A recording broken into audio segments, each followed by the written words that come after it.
Press any button to turn on the switch panel. Press and hold the mode button. When a red backlight flashes, it's in control mode setting state. The switch panel has 4 control modes. Different backlight colors indicate different modes.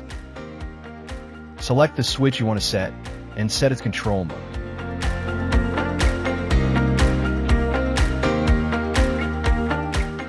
Press the mode button to save the settings and exit the setting state.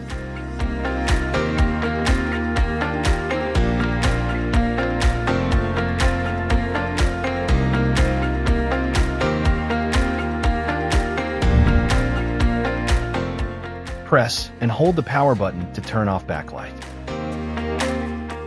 Press any button to turn it back on.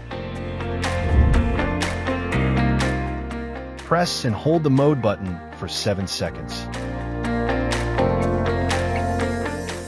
When a backlight turns off, you reset to factory setting.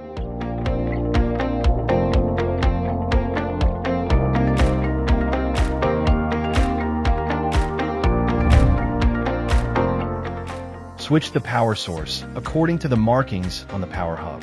When the power indicator is on, it's powered by battery. When the indicator is off, it's powered by ACC. Make it cool, MICTUNING.